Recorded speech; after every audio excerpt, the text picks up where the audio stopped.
Though the FBI informants peg Tommy P. as the hitman, none will testify because they fear for their own lives. So, federal prosecutors have begun an investigation into the fortune Tommy P. has amassed through an endless string of murders, hoping to make a tax evasion case. But until fear in the underworld subsides, Tommy P., America's most feared hitman, is still free.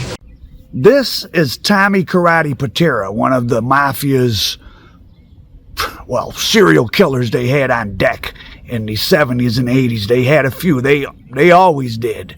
I don't know about now, but from the 40s, 50s, 60s, 70s, 80s, into the 90s. 15 murders matched to the same .22 caliber gun, and 34 other killings across the nation, all with .22s. There is no telling how many of that string of killings might be connected to Tommy P., the hitman, but one federal authority described the murders as a direct challenge from the mob to the U.S. government. And so far, it seems the mob is winning.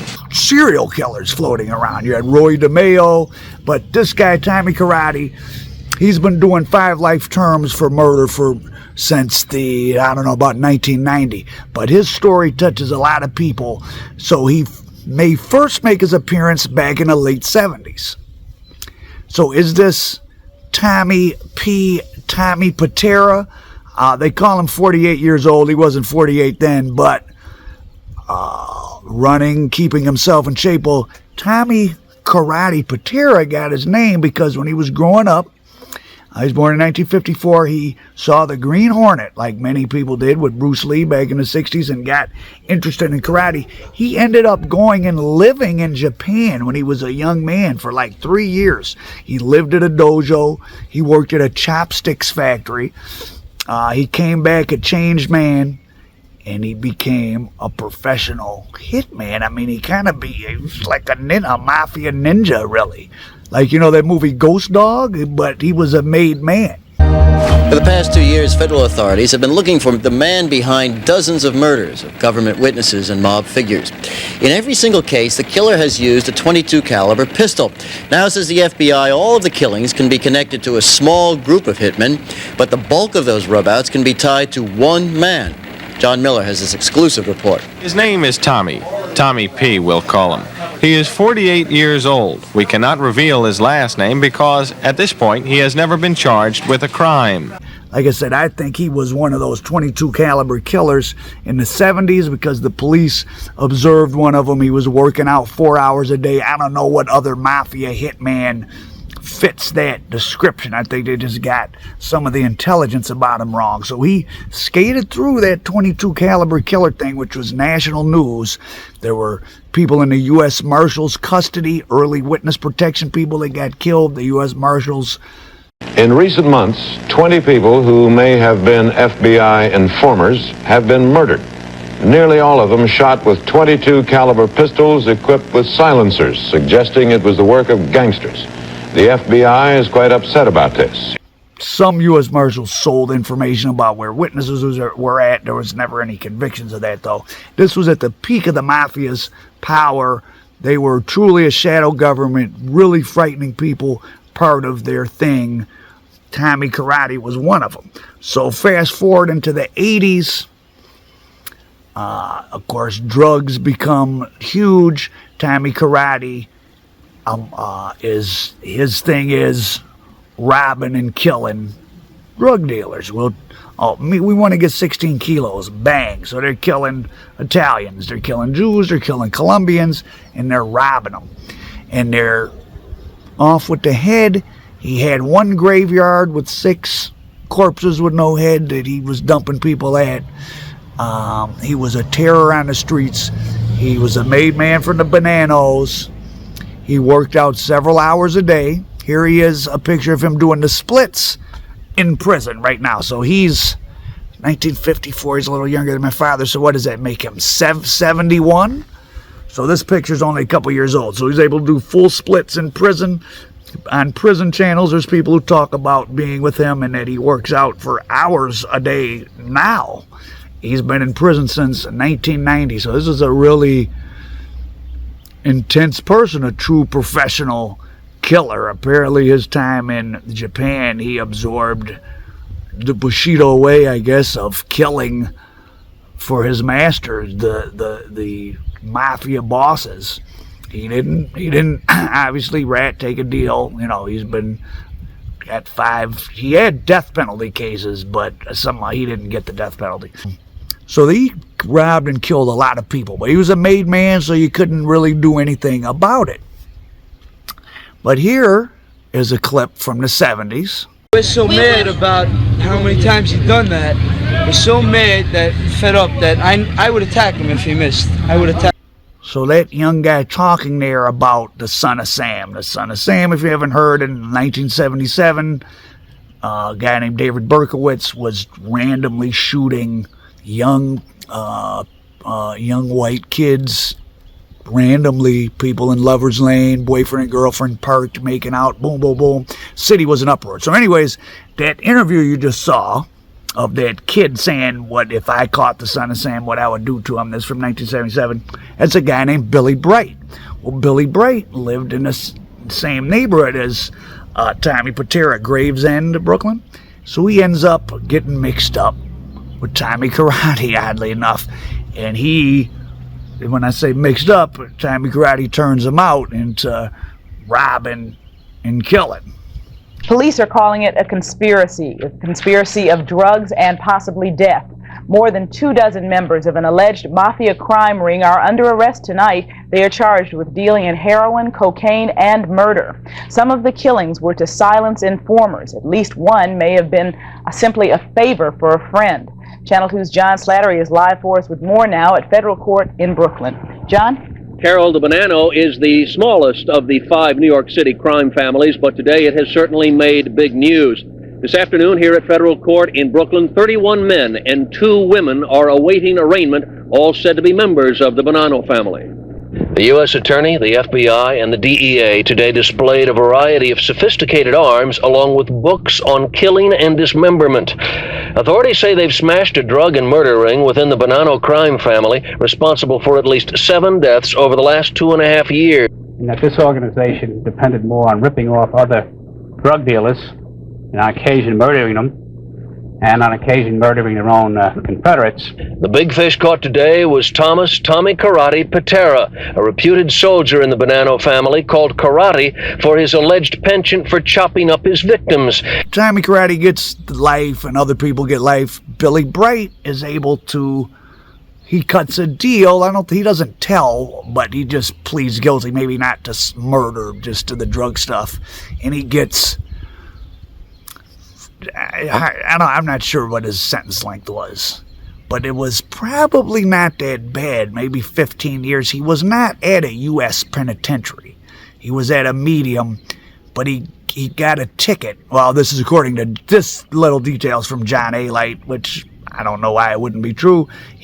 For whatever reason, he gets moved. He catches a ticket. He gets moved to a U.S. penitentiary. And now this part is all true. Whatever the details of how he got to the USP. He gets to the USP. Well, this is where the Aryan Brotherhood play now. Let's add another interesting person to the story. Mark Ryder. Mark Ryder, one of the last Jewish street guy, tough guy, kingpins. Mark Ryder was John Gotti's buddy. Mark Ryder was a huge heroin kingpin all through the mid-70s into the late 80s. Mark Ryder may have been the guy that had, if you're into Nicky Barnes, you know about his girlfriend Shemeka that was killed. That might have been Mark Ryder that sent the people to kill Shemeka. Mark Ryder started supplying Leroy Johnson, was that his name? That was kind of Nicky Barnes, well, not necessarily replacement, but the next big guy that rose up, the biggest guy in Harlem in the 80s. So Mark Ryder was serving people like that. Mark Ryder was having people killed in Harlem.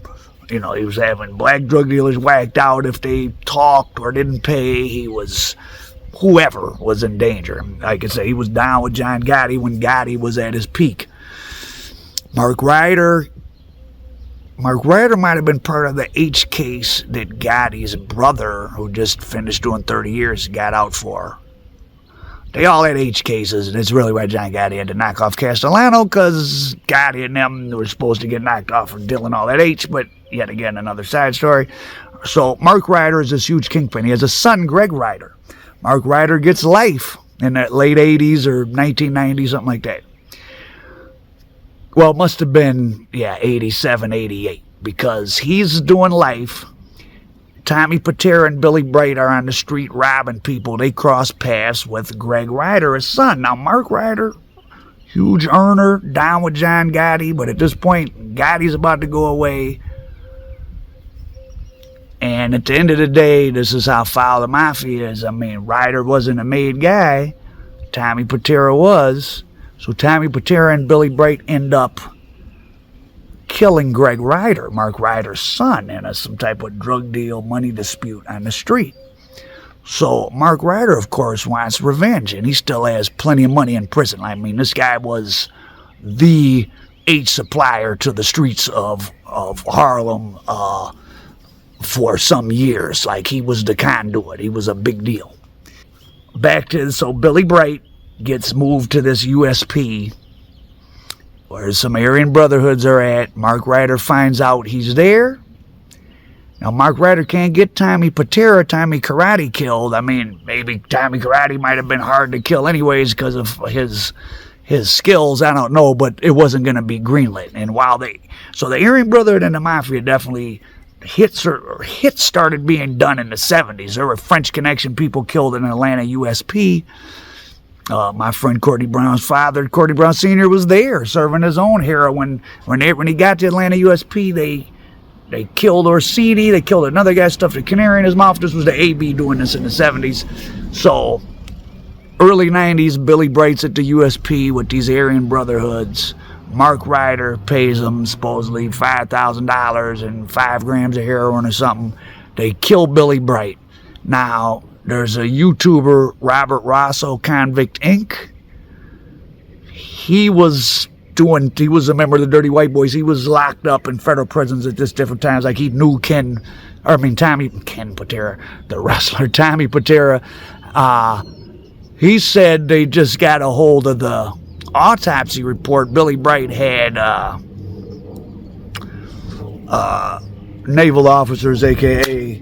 men from the sea, in his back area, if you catch my drift, at the time of death. Now, was that something they did to him to disrespect him? Was that something he was into? Who knows, but it's kind of a sordid detail. But for those of you that want to be involved in the life of crime, I just want you to know how sordid and awful it all is. So he gets murked by the ABs, but the ABs have been doing work for the Mafia all this time, and while the ABs are, people call them the most dangerous in prison, I think that they're definitely the most dangerous white people. There's a lot of dangerous people in the federal prison system, but they're certainly very dangerous. Did a lot of work for the mob in prison and perhaps out. But remember, the mob has a lot more power and money, and they're able to help out, send money to ABs, help them out on the street. You know, you're an AB guy in prison, $10,000 might be all the money in the world to you. And there's some guy out in the Mafia like, oh, send your girlfriend by to this car lot. We'll give her a new car, pay her rent for a year. So they, have a good relationship as far as we know. They've done a lot of work together. I say that all to say Billy Bright probably was not the person who pulled the trigger on Greg Ryder. It was Tommy Karate, but AB wasn't going to kill Tommy Karate. He's a made man. So Billy Bright paid the cost for running with Tommy Karate. And Billy Bright, people say, wasn't no killer. He was just with Tommy Karate. He was more of the involved on the drug side, but who knows. But yeah, Tommy Karate buried a lot of people without their head. A reputed soldier in the Bonanno family called Karate for his alleged penchant for chopping up his victims. Yet authorities say the dismemberment was merely for convenience. The main reason, presumably, was to dismember the bodies, put them in suitcases or plastic bags so they can transport them easier and bury them easier. Pitera, who allegedly supervised street sales of heroin, cocaine, and marijuana for the Bonanno family over the last 4.5 years, was the arraigned with the 32 others arrested on the indictment. Probably 100 kilos a year in cocaine and multi-kilos in heroin and, of course, hundreds of pounds of marijuana. When he was busted, as you saw in the news clip, he had books about how to kill people, poison people, murder. He studied the art of murder. You know, they say at least 60 murders, but who knows? I think he was one of those 22 caliber killers.